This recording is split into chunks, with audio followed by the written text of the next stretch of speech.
He's so hot, Alara said about the beta. Dorian heard every word. His hand stilled mid-button on his black shirt, golden eyes locking for a second too long on the fogged glass wall of the strategy cabin. Around him, the pack's morning bustle blurred the scent of coffee, the shuffle of boots, the low hum of warriors preparing for patrol. None of it mattered now. Only those three words. He's so hot, about Griffin. Griffin, his second. His beta. And Alara, the sharp, defiant female who wasn't supposed to matter this much. Dorian didn't move. His arms lowered, but his jaw tightened. He stared into the glass not to admire the early mountain mist, but to catch the reflection behind him. Alara, standing in the hallway with her datapad clutched to her chest, lips parted in shock. Her fingers hovered over her mouth like she couldn't believe she'd said it aloud. Griffin, of course, stood next to her, coffee mug in hand. Ponytail half-tied, smirking. "You think I'm hot?" he asked, amused, brows lifted. "Well, that's new." Alara's cheeks turned crimson. "I didn't mean to say that out loud." Dorian set the top button of his shirt with lethal precision. His heart beat once. Hard. The alpha didn't growl. He didn't speak. But everything in the air shifted. That sentence? It should never have existed. Not between them. Not in front of him. Not here. And yet it did. "He's so hot." The words rang in his mind like a challenge or a claim. How far would it go? Worse, how far would he let it? The first time Alara said something that nearly got her kicked out of the pack or kissed breathless by its alpha was just after 8 a.m. On a Thursday, the moon had only recently waned, tensions were low, and the wolves of Blackclaw were gathering for briefings outside the cabin's command deck. She had slept badly, too much tossing, too much thinking. She was already on edge. Dorian had summoned her for logistics updates earlier than usual, and her nerves were frayed. Which is probably why she forgot to watch her volume. Griffin was standing just a few feet away, sleeves rolled, arms crossed, tattoos peeking from beneath his forearms, expression easy and teasing. He was joking with one of the junior enforcers when Alara glanced at him, noticed him, then sighed under her breath. "Ah, he's so hot." A whisper, she thought. It wasn't. Her best friend Seraphine turned toward her with panic in her eyes. "Alara," but it was too late. The alpha heard. The second the words left her mouth, Alara felt the world shift. Not the dramatic kind of shift, not the thunderclap or earthquake kind. This was quieter, more dangerous. Like the air had been vacuumed out of the room. Like a wolf had gone still in the woods, breath held, ready to strike. She had barely whispered it, barely. Just 4 little words, practically exhaled under her breath. "He's so hot," she said. It wasn't supposed to go anywhere. It wasn't meant for anyone to hear but herself. But it did go somewhere. It cut through the morning fog like a blade and sliced straight into the ears of the one male who should never have heard it. Dorian. The alpha. Alara didn't have to look to know he'd heard. She felt it. In the way the ambient noise around the pack gathering suddenly dropped, in the way the hairs on her arms rose without a breeze, in the way Griffin's grin faltered just a little like a predator had entered the clearing. Griffin recovered first, of course. He turned his head toward her, the smirk sliding across his face like it was made for this moment. "You think I'm hot?" he asked, voice dipped in that maddening charm he always carried like a second skin. "You're gonna make me blush, Red." Alara winced. "I didn't mean." "Oh, don't take it back now. It was cute." He took a slow sip of his coffee, unbothered, hair tied back in a lazy knot, sleeves rolled, biceps on casual display. Every inch of him screamed beta with confidence to spare. And that was part of the problem. Griffin was hot. Annoyingly so. But Alara wasn't thinking about the beta anymore. Her eyes moved carefully, slowly toward the shadow by the glass cabin wall. Dorian hadn't turned, hadn't moved, hadn't spoken. But he was watching. She knew he was. His reflection was caught in the glass, posture sharp, shoulders squared beneath his black shirt, jaw locked like he was biting down on something he couldn't quite name. Golden eyes, glowing faintly even in daylight. He didn't blink. He didn't growl. He didn't call her out or demand submission. He just stood there, still, controlled, which was worse. The alpha's silence was always worse. Alara felt her pulse start to misbehave.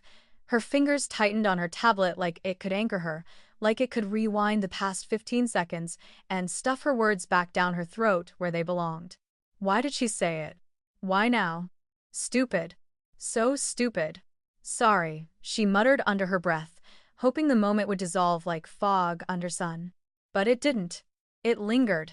Seraphine gave her a look from beside the supply rack, a look that said, "You really just said that in front of him?" Alara didn't respond. Couldn't. Her tongue had suddenly gone dry. Griffin seemed amused by it all. He leaned back against the railing, still sipping his coffee like he hadn't just become the center of an emotional earthquake. His eyes tracked the alpha too, just briefly, then flicked back to Alara with something that almost looked like sympathy. Almost. But then Dorian moved. Just a step. No noise, no growl.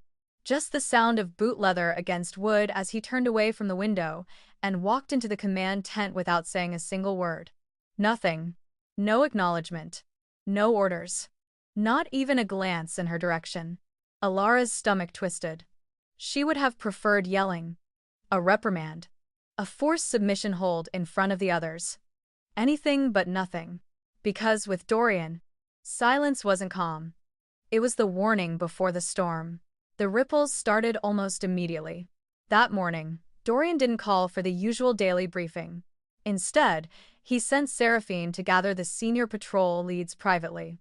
He didn't show for training rotation, he didn't run drills, and he definitely didn't acknowledge Alara at all, not even when she passed him a fresh comms report that he took without so much as a grunt.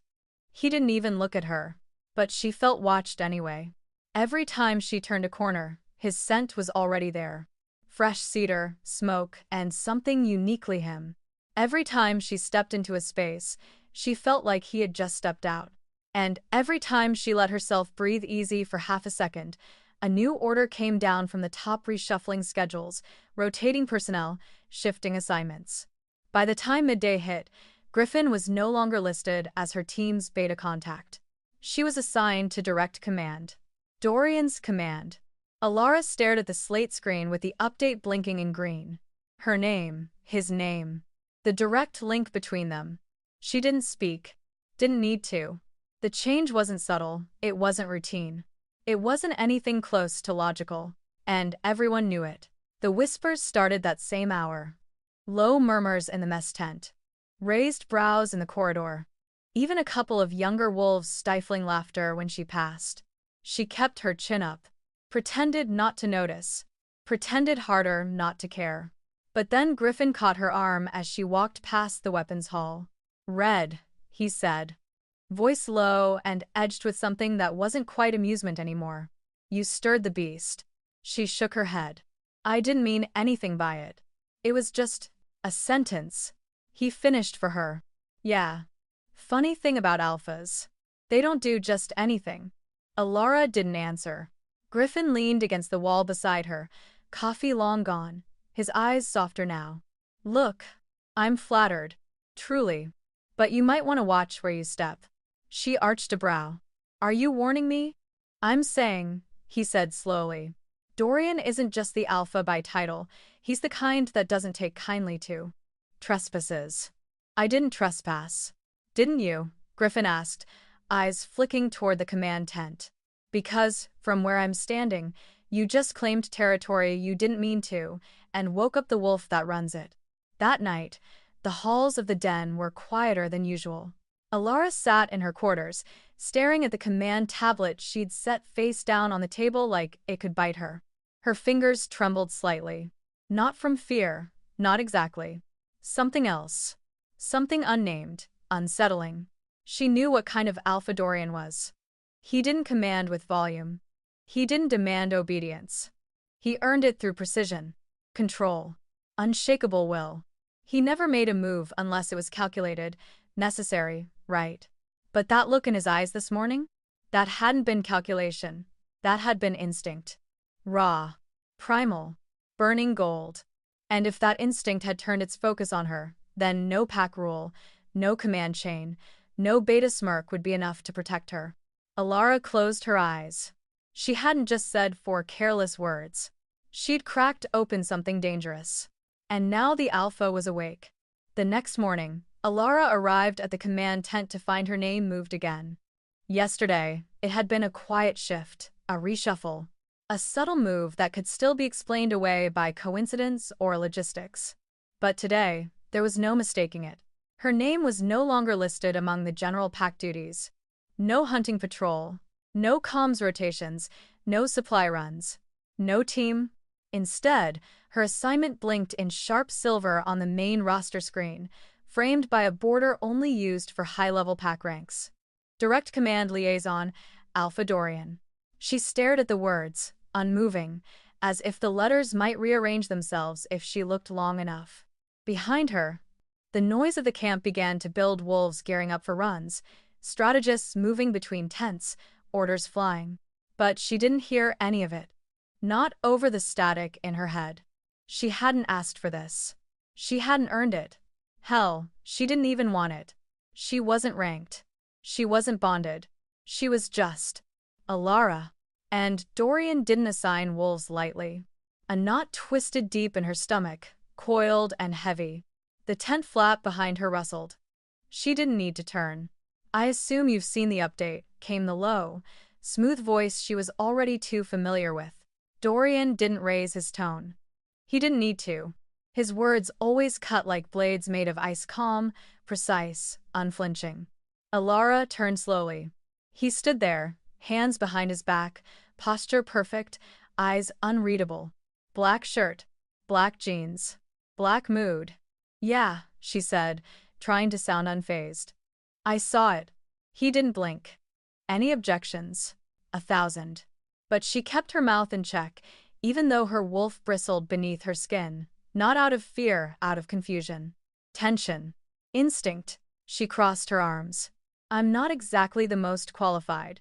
There are others with more field time. I'm aware. So, why me? For a moment, she swore she saw something flicker in his eyes. Something wild and unguarded. But it was gone before she could name it. You're efficient, he said. Thorough. You keep your head under pressure. That wasn't exactly true yesterday morning. He didn't flinch. But his jaw ticked. What you said is irrelevant. I'm not so sure it is. His gaze locked on hers, gold, bright even in daylight. This is not a punishment, Alara. But if you're hoping for special treatment, you'll be disappointed. I'm not hoping for anything. She snapped before she could stop herself. I just want to do my job without being dragged into something I didn't ask for. Silence. And then, you'll report to me starting now, he said. My schedule is loaded into your .mom. Meet me in the Eastern Overlook in 20 minutes. He walked past her, without another word. Alara exhaled, slow and sharp, her breath misting in the cold. She wanted to scream. She wanted to throw something. She wanted to understand why her, why now, why this. And the worst part? Deep in the center of her chest, something pulsed with heat. Something she didn't want to name. Something that felt dangerously like anticipation. By the time she reached the overlook, the sky had begun to clear.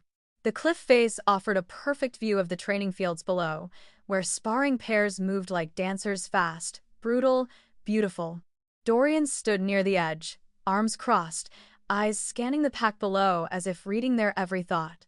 He didn't look at her as she approached. Status update on the Southern Patrol? She blinked. They returned 2 hours ago. No signs of rogues, but a fresh scent trail was noted east of the river bend. Still warm. He nodded once. Report it to Griffin. Tell him to double coverage until next moon. There it was again. Griffin. The beta.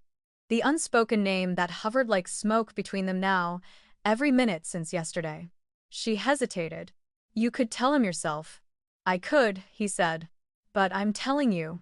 Alara bit back a frustrated sigh. You don't need me for relays. You have 4 runners. I don't want a runner, he said evenly. I want you. The words landed like a drop of blood in water, subtle, immediate, dangerous. She looked at him. Really looked. His profile was sharp, shadowed by the rising sun. Hair pulled back tight. Mouth unreadable. But his shoulders, those told a different story. He was tense. Not angry. Restrained. "You're doing this because of what I said," she whispered. "I'm doing this because you're competent." Bullshit. Finally, he turned to face her fully. "You think I'm making decisions based on what? Ego? Possession? Isn't that what this is?" she asked, voice low. "A territorial display." A muscle jumped in his jaw. "If I were being territorial, you'd already be marked." Her heart slammed once, violently, before logic could step in. "Is that supposed to scare me?" "No," he said. "It's supposed to remind you who I am." And just like that, the air thickened between them. Not with fear, not even tension. Something else. Something hotter, hungrier. She stepped back. "I'll send the update to Griffin," she said, and turned to go. His voice stopped her cold.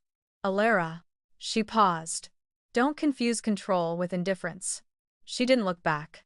But later, when she reached the comms hub and found Griffin leaning against the doorway, arms crossed, and that same damn grin on his face, she knew this wasn't going away. "Told you," he said casually. "He doesn't share." She rolled her eyes. "He's not sharing anything. He's managing me." Griffin snorted. "Is that what we're calling it now? Can you not?" "I'm just saying," he said, pushing off the wall and stepping closer, voice dropping low. "You poke the alpha's instincts. Don't act surprised when he reassigns you to his side." "I didn't poke anything." "You did more than that, Red." She opened her mouth, then closed it again. Griffin softened. "Just be careful, okay? Dorian's not the type to play games. If he wants you near, it's not random. It's calculated. And if it's more than that, if it's instinct." He paused. "Well, then it's already too late." Alara didn't respond. Because deep down, some reckless part of her agreed. It was already too late. Alara had never felt so seen and so exposed in her life. Working beside the Alpha wasn't like working beside anyone else. With Griffin, there had been ease. Banter. That lingering flirtation that never quite turned dangerous. But Dorian?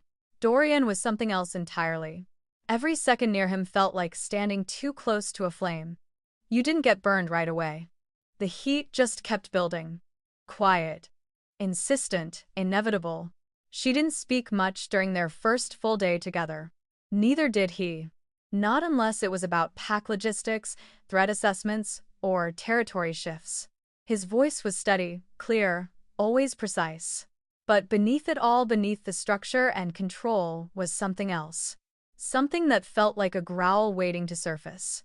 By the end of the first hour, she had memorized the sound of his footsteps, the shift of his weight, the way his fingers drummed once against the edge of the desk when he was thinking, but stopped completely when she moved too close. They worked side by side in the command tent, the two of them flanked by tactical maps, holoscreens, and the steady hum of communication channels buzzing with pack traffic. She reviewed data, he issued orders. She organized reports. He revised them. But the tension gods, the tension was constant. He never touched her. Never brushed against her arm or let their hands collide when reaching for the same document. But he didn't need to. She could feel him anyway. His presence was a weight, an awareness, a shadow that never quite left her side. Even when she wasn't looking at him, she knew where he was in the room. When he moved behind her, she could feel the shift in the air, like his body pulled gravity with it. When he passed too close, her wolf stirred, restless and on edge. Once, she dropped her pen and reached for it at the same time he did. Their hands didn't touch, but she looked up and found his gaze locked on her face. Golden, bright, sharp. She forgot the pen. He straightened first. Didn't speak. Just turned back to his console like nothing had happened. But something had. It kept happening. The glances. The long silences. The moments where she caught him watching her, not in that vague, distracted way people glanced across a room. No. Dorian watched. Fully, deliberately. It didn't matter what she was doing. Pulling up regional data, organizing patrols, Even just drinking water, if she looked up, she'd find him looking at her. And when their eyes met, he never looked away first. It was her, always her. She tried ignoring it, told herself it didn't mean anything, that he was simply alert, attentive. He was alpha, after all. He noticed everything. But it wasn't the same when he looked at Seraphine. Or at Griffin. Or at any other wolf in the pack. Only her. The worst part was, she'd started noticing him too. Not just in the way a subordinate notices their superior, not even in the way a female notices a strong, good-looking male. No. This was different. It was the way he unrolled maps with careful precision. The way he tilted his head slightly when considering a problem. The faint, dark stubble along his jaw in the late afternoons. The way his voice dropped half an octave when he gave orders he expected to be followed without question. She shouldn't have noticed any of it. But she did. And her wolf noticed even more. It made her feel reckless. Made her feel seen. He never mentioned Griffin. Never brought up what she'd said that morning. But she could feel it in the silence between them. That memory pulsed just beneath the surface. The words she'd accidentally let slip hung there like a scent trail. Neither of them wanted to follow, but both of them kept circling back to. Once, near sunset, they were reviewing patrol routes together. She leaned over the desk to reach a datapad, and when she did, she caught his scent deep and unmistakable. Smoke. Cedar. Leather. Her breath hitched. He didn't move. Didn't even glance her way. But she could feel the coiled tension in his body. The restraint. He was holding back. And she didn't know what she wanted him to do more, keep holding, or finally break. That night, back in her quarters, she couldn't sleep. Not because of fear. Because of him. He was everywhere in her mind, the way he stood, the weight of his gaze. That low, measured voice that echoed long after he'd stopped speaking. She could feel his eyes like phantom hands, trailing over her even in the dark. She sat up in bed, heart racing. This wasn't sustainable. She'd asked to keep things professional. He was giving her that. Barely. But she was the one who'd slipped, who kept glancing too long. Who kept remembering what it felt like to stand within arm's reach of him and pretend it didn't matter. It did. The next day, she showed up early, earlier than necessary. She organized 3 reports, ran through the morning debrief with Seraphine, and started updating route forecasts for the borderlands all before Dorian even entered the room. When he did, she didn't look up. Didn't greet him. She could feel his presence the moment he stepped inside, but she kept her eyes on her screen, fingers moving faster than usual. She thought maybe that would keep things stable. That if she didn't feed the fire, it would die. But halfway through the morning, when she turned to hand him the updated data slate, she caught him staring again. Not at her face. At her hands. He blinked, slowly, and met her eyes. "I'm not distracting you, am I?" she asked, tone-edged. His gaze didn't waver. "You're doing your job, right?" She held the slate out to him. He didn't take it. Alara. She hated the way her name sounded in his mouth, like a promise. Or a threat. She held her breath. "You're doing good work," he said finally. Quiet, but real. The compliment landed harder than it should have. It wasn't something Dorian gave out lightly, or ever. She nodded once, trying not to show how much it meant. "Thank you."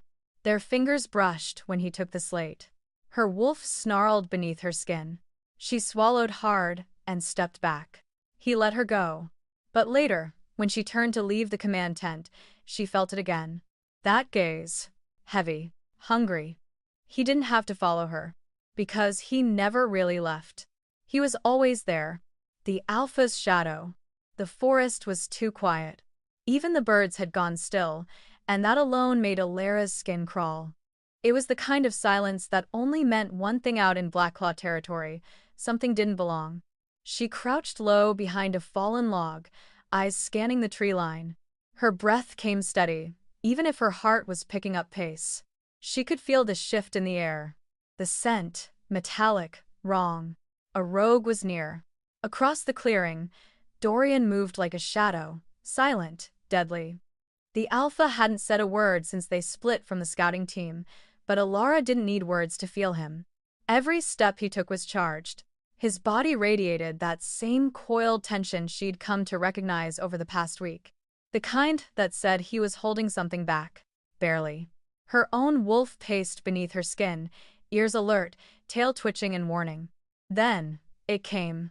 The crack of a branch, the sudden rush of sound. A blur of gray muscle and blood-matted fur broke through the underbrush, snarling and fast. Too fast. It barreled toward her, eyes gleaming, mouth open wide with the promise of a fatal bite. Alara shifted mid-dodge. Her bones snapped and reformed in a blink, fur overtaking skin as her wolf took shape and launched sideways, claws digging into the soil. Pain shot through her limbs, but it was distant, muffled by the rush of instinct and adrenaline. She landed hard, skidded, then sprang again. But she wasn't alone. Dorian's wolf hit the rogue like a meteor.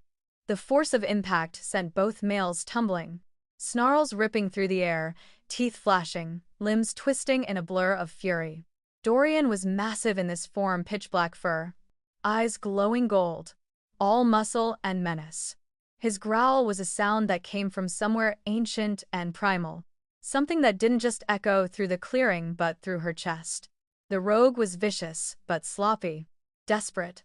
No control, and it showed. Within seconds, Dorian had him pinned, jaws around the other wolf's throat. The rogue whined, thrashed, then went still. Not dead. Just broken. Dorian didn't move. Alara stepped forward slowly, her wolf still breathing hard, fur on end. Her ears flicked back when she saw him lean down, press harder, not killing, but claiming. A message. Mine. Get out. Stay gone. The rogue shifted back to human form with a groan, blood leaking from a gash on his shoulder, eyes wide with fear as he scrambled backward into the dirt. Alpha, he rasped. Dorian didn't answer. He simply growled once, low and final. The rogue fled without another word, crashing through the woods like a wounded deer. Silence returned, but not the peaceful kind. This was heavier, charged. Alara turned back toward Dorian and found him watching her. His wolf hadn't shifted back. Neither had hers. They stood in the middle of the clearing, just the two of them, fur bristling, breaths ragged, eyes locked. She took a step forward. He did too. The space between them felt smaller than it should have been. Too small. She could feel the pull, magnetic, raw. Their wolves were circling now, not in body, but in energy, instinct. His scent wrapped around her like smoke and hunger. Her paws pressed into the earth, but she didn't move again. She didn't dare. Because she knew what would happen if she did. She saw it in his posture. The way his body trembled just beneath the surface, not from exertion but restraint. Dorian wasn't just standing there. He was fighting himself. Then she felt it, really felt it. The burn of his need. It hit her like heat through her ribs, a pulse that radiated outward. It wasn't sexual, not only. It was deeper, older, pack deep. His wolf wanted to claim her. Not in theory. Now. Here. And the worst part? Her wolf didn't want to stop him. Alara's tail flicked once. Her heart slammed against her ribs. The world had narrowed down to this moment, to this impossible, unspoken ache stretching between them. She took another step forward. Close now. Too close. Their noses almost touched. His eyes searched hers. And for a breath, a single suspended heartbeat, she thought he was going to do it. Shift back, say the words. Cross the line. But then his whole body shuddered, and with a snarl of frustration, he tore himself away from her. Turned. Padded off into the trees, fast and silent. Gone. Leaving her alone in the clearing, heart pounding, skin burning beneath her fur. She shifted back slowly, limbs shaking as her human body reformed, the cold air biting against bare skin. She didn't dress. Didn't move. Just stood there, naked and breathless in the middle of the woods, staring into the place where he'd vanished. He'd almost lost control. And it terrified her how much she wished he had. The moon was full, but Alara wasn't howling. She was pacing, back and forth outside the southern edge of the training field, boots scuffing against the dirt, heart galloping in her chest like she'd just shifted but she hadn't. Not yet. Couldn't. Her skin felt too tight, her senses frayed. The rogue encounter had changed something. Or maybe it had just exposed what was already there. And Dorian had barely looked at her since. He'd vanished into the trees after that moment, after that almost, and come back later like nothing had happened. Not a word. Not a glance. Just orders and routine. The same alpha mask firmly in place. But Alara hadn't forgotten. Not the heat, not the stare, not the way their wolves had nearly collided in the clearing, like something ancient and wild and utterly unstoppable. And now, under the silver flood of moonlight, she could feel it rising again. She turned to head back toward camp when she froze. He was there. Dorian. Leaning against a tree like he'd been waiting for her, like he knew. The light hit him hard, outlining the sharp edge of his jaw, the storm in his eyes. He wasn't wearing his alpha coat. Just black. All black. Simple, dangerous, controlled. She hated how much she wanted to touch him. Alara, he said, voice low. She didn't move. Shouldn't you be at the full moon gathering? So should you. Her jaw clenched. I needed air. He stepped closer. You needed space from me. She turned toward him sharply. Don't flatter yourself. Then let's stop dancing around it, he said, calm and cold. You think he's hot. Her stomach dropped. What? Dorian's eyes gleamed under the moon. Griffin, you think he's hot. The words echoed like a challenge, like the memory of them had been burning in his throat for days, and he'd finally let them out. I didn't mean. You didn't mean to say it, he cut in. But you did. She swallowed hard. That doesn't mean anything. Then why? He asked, voice tighter now, lower, darker. Do you flinch when he touches you? Alara blinked. I see it, he went on. Every time. He brushes your arm, leans too close. You pull back. Why? The air between them crackled. She didn't answer. Because your wolf doesn't want him, Dorian said, stepping in, voice raw. She wants. Don't, she whispered. But he was already there. Close enough that she could feel the heat radiating off his skin, the press of his control unraveling at the seams. His scent wrapped around her again, smoke and pine, and something unmistakably him. Her wolf surged beneath the surface, ears alert, teeth bared, desperate to close the space. Alara, he said again, softer this time. And then his hand lifted. He didn't touch her, just hovered near her face, a breath away. Her breath hitched, her body locked. It would be so easy. One move, one shift, one claim. But they didn't. They just stood there, caught in the impossible gravity of want and restraint. Her lips parted. His gaze dropped to her mouth. Their wolves surged. It hit them both at the same time, an instinctual pull that slammed through their bodies like a lightning strike. Her back hit the tree before she knew she was moving. His hand caught her wrist, held not hard, not painful, but grounding. Her breath was ragged. So was his. Then his forehead pressed to hers, not quite a kiss, not quite a claim, just enough to make her bones vibrate. I can't, she began. But she didn't know how to finish. He didn't pull away. Neither did she. Their bodies were fire. Their wolves were circling, snarling, nearly there. And then, a voice, sharp and amused, cut through the clearing. Well, this explains the tension. They jerked apart like teenagers caught by a parent. Griffin stood a few yards away, arms crossed, expression unreadable. Alara's pulse pounded. Dorian straightened, jaw tight. Griffin looked between them. I was coming to find you both. Patrol leads asking for a reroute on the west perimeter. Urgent. His voice was level. But there was something under it. Not jealousy. Something colder. Handled, Dorian said without looking at him. His voice was steel. Griffin gave a small nod. Figured. Still had to report it. He turned. Paused. Glanced back at Alara. Be careful. He didn't say it. But she heard it anyway. And then he was gone. Dorian didn't speak. Alara didn't move. The moment was shattered. The fire still burned. But the claim beneath the surface? It hadn't gone anywhere. The invitation wasn't spoken. It was delivered folded, sealed, and left neatly on Alara's bunk just before sundown. Her name scrawled in sharp, ink-black script. The seal? The Alpha's mark.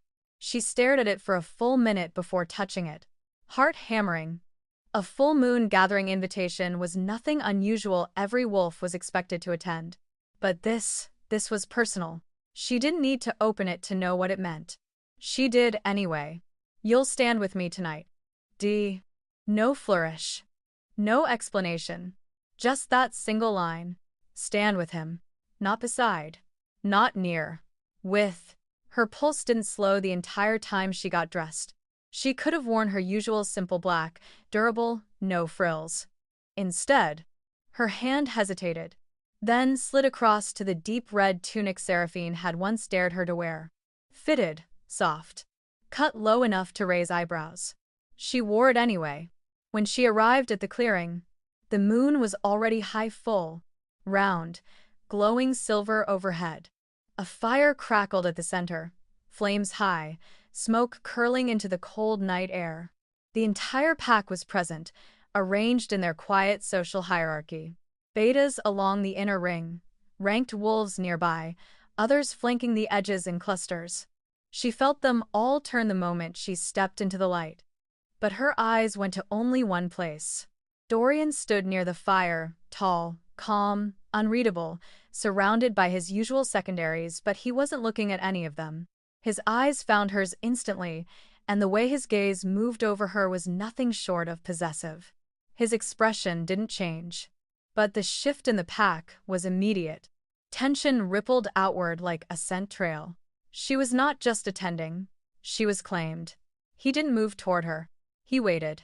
She crossed the space slowly, aware of every eye on her, every hushed whisper, every flicker of emotion in the air, some curious, some disapproving, some outright stunned. No one spoke aloud, but the message was clear. The Alpha had made a choice. And it was her.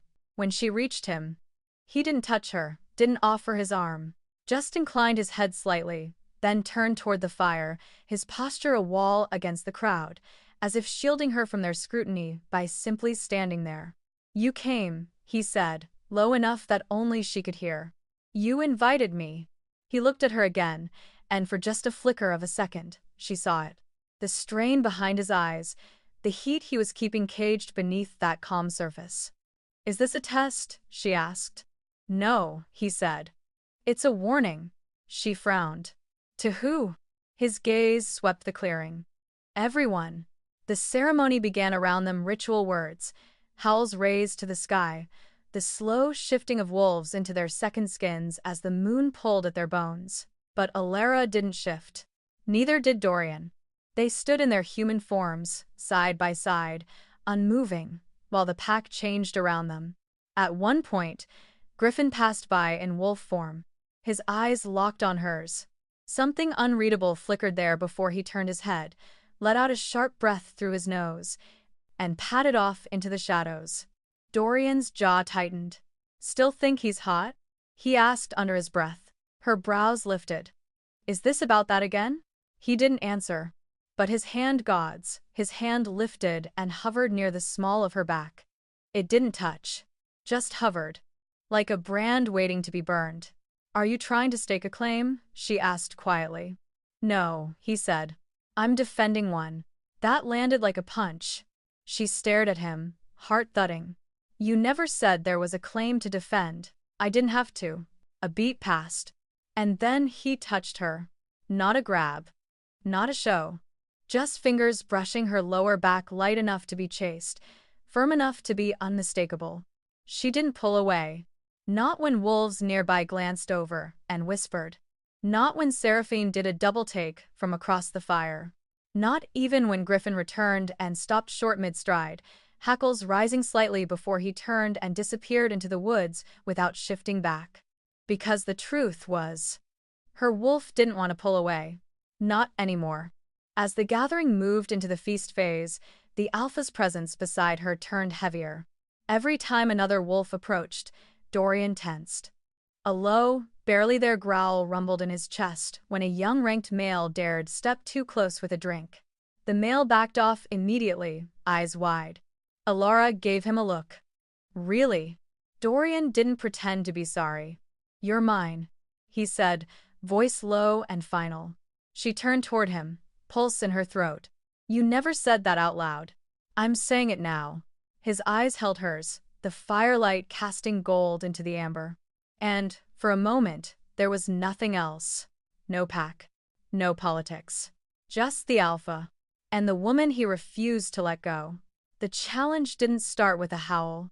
It started with a silence. Thick, tense. Loud in the way that only power-strained air could be. Alara felt it before she saw it, an abrupt shift in energy as she stepped into the training yard that afternoon. What had begun as a routine sparring match had gathered too many spectators. Low murmurs circled the crowd. Packs didn't gather like this unless something was about to break. She caught sight of Griffin first. Shirt off. Muscles tensed, hands taped and ready. He stood in the center ring, circling slowly. His jaw was set, his shoulders loose. But his eyes were locked on Dorian, like a predator, ready to pounce. Dorian stood just beyond the ring. Still dressed in black, still composed. But his expression was unreadable. Not indifferent, just controlled. Too controlled. Alara stepped between the clusters of wolves, her breath catching as she pieced it together. This wasn't just a spar. This was something else. Griffin's voice rang out, loud enough for every ear in the yard. Alpha, he said, with just enough edge on the title to make it almost an insult, join me. The crowd went still. Dorian tilted his head. You need a partner? I need a reminder, Griffin said. Of who I answer to. It could have been a joke. Almost. Except it wasn't. Not with the way his eyes flicked briefly blatantly to Alara, then back to Dorian.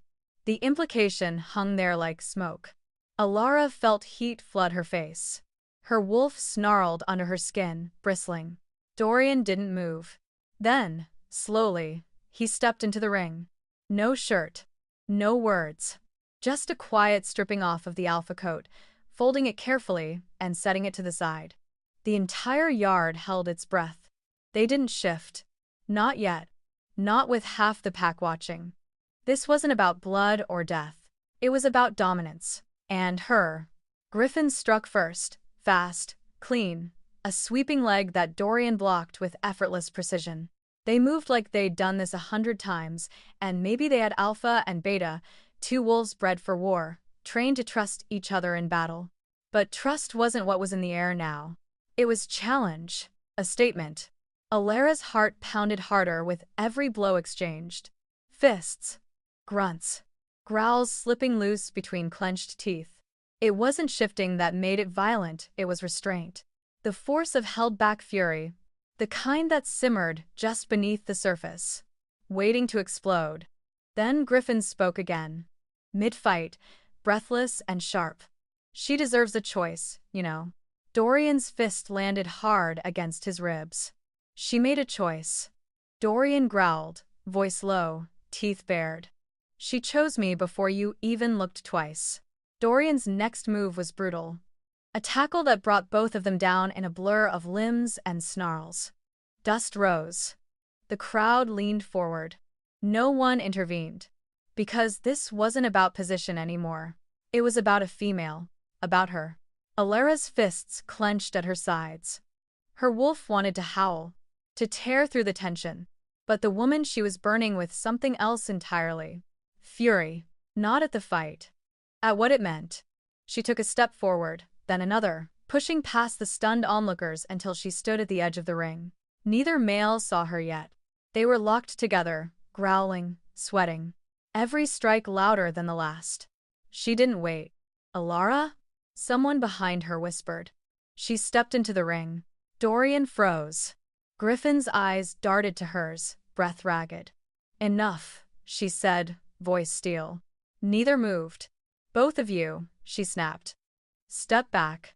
Dorian was the first to listen. He straightened, chest heaving, but his face a perfect mask again. Griffin rose slower, hand swiping blood from his mouth. He looked at her, and for a moment, there was something almost soft in his eyes. But it wasn't enough. "You don't get to use me as a weapon," she said, glaring between them. "I'm not a prize. I'm not a challenge." Alara Griffin started. "No," she cut him off. "You want to prove something? Fine. But don't pretend it's about me. Don't fight for me like I'm some status symbol." Her voice broke a little at the end. And that made her even angrier. She turned to Dorian next. His gaze never wavered. "You said I was yours," she said quietly. "But if you want me, then you don't get to treat me like territory." She turned, stepping out of the ring without another word. Let them feel it. Let the whole pack feel the silence she left behind. Because her absence said what no growl ever could. She belonged to no one. And until they remembered that, neither of them deserved to stand beside her. The forest was quiet again. Not silent wolves never allowed true silence, but quieter than it had been in weeks.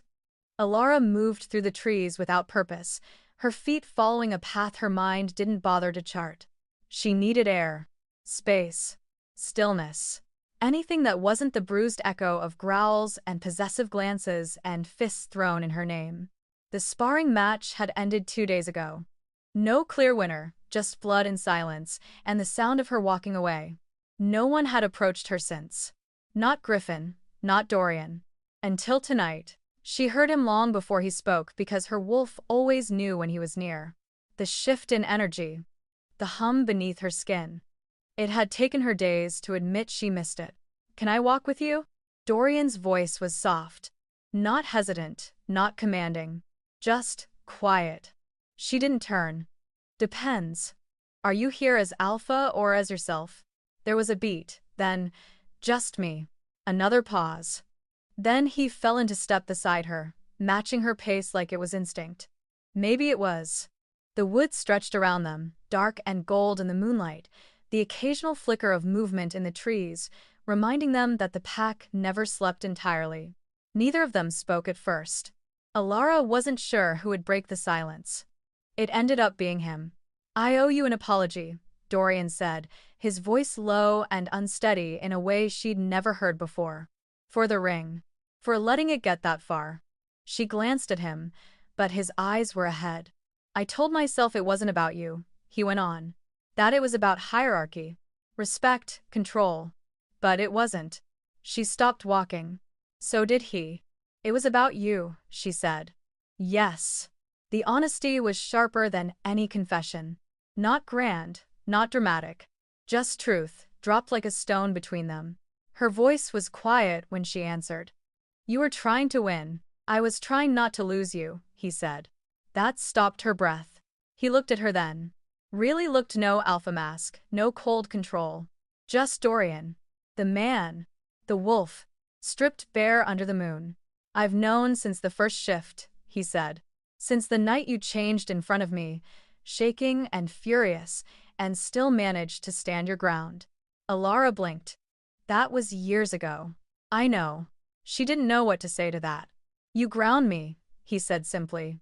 "The way you move, the way you think. It pulls me back from everything I'm supposed to be. Everything I've told myself I have to be." He stepped closer, but didn't touch her. "Not yet. I don't want to own you, Alara. That's not what this is. He exhaled. "I want to belong somewhere. With someone. With you." She stared at him. The man who had stood over every wolf in the pack, who had never yielded. Who had looked at her for weeks like she was something to fight for, and now was standing here, still and open, asking not to win, but to be chosen.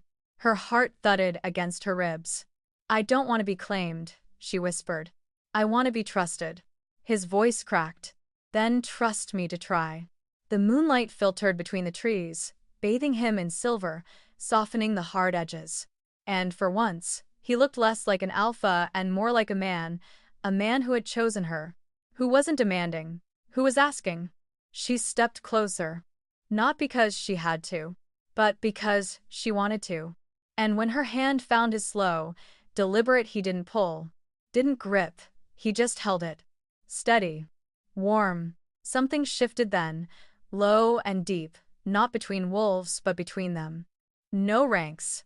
No games. Just two people in the dark, finding truth in the quiet.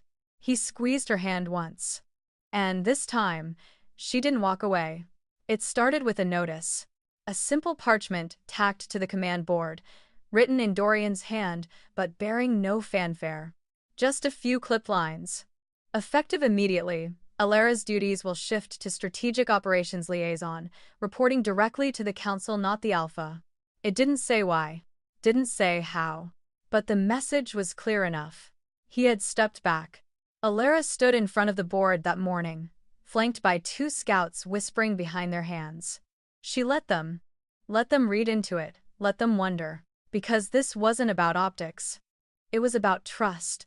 She touched the edge of the notice, the paper warm from the morning sun, and felt the weight of what it meant. He'd let go. Of power, of control, of her. It was everything she'd needed and nothing she expected. The new role didn't come with more silence. It came with more voice. Strategy meetings. Cross-pack negotiations. Council decisions. For the first time, she wasn't relaying Dorian's orders. She was contributing to them. Challenging them. Shaping them. And Dorian? He never interfered. He showed up late to briefings. Let her speak first. Sat back when she argued with advisors, only stepping in when the conversation steered off course. He watched and he listened, and he didn't correct her once. They didn't speak of it aloud. But the pack noticed. The shift. The balance. They watched her rise. And they watched him let her. At night, things changed too. No more stolen glances. No more haunted tension. Just the quiet kind of closeness that didn't need an audience. She'd sit with him under the canopy near the fire pit, sometimes speaking, sometimes just breathing. His hand in hers. No pressure. No claiming. Just presence. Intimacy that didn't demand. And still, the whispers grew. She knew what some wolves were saying. That the Alpha had gone soft. That he'd given too much. That Alara had tamed him. They didn't see the truth. Not until the next full assembly. The pack gathered at dusk, as they always did, hundreds strong under the glow of the moon, a tide of movement and breath and fur. Tonight was for new ranks. Public acknowledgments, ritual and tradition. Dorian stood at the head of the crowd, tall and steady. Alpha through and through. But he wasn't alone. When Alara approached the circle, no one stopped her. And when she stepped forward instead of taking her usual place on the edge, there were murmurs. Then Dorian turned, looked out at his wolves, and spoke. "She is not beneath me," he said, voice loud and even. "She stands beside me. By my choice and by her own." Silence. A ripple of energy moved through the circle. "She is not just mine," he said, and turned toward her. "She is pack." Then, without hesitation, he reached for her. Not to pull, not to show possession. He simply offered his hand. And Alara? She took it. Their fingers twined in front of every wolf in the Blackclaw pack. And when they raised their joined hands to the sky, howls followed, not from dominance or fear, but from loyalty, from respect, from something older than hierarchy and stronger than instinct. The Alpha had not surrendered his power. He had shared it. And in doing so, he had won more than submission. He had won her.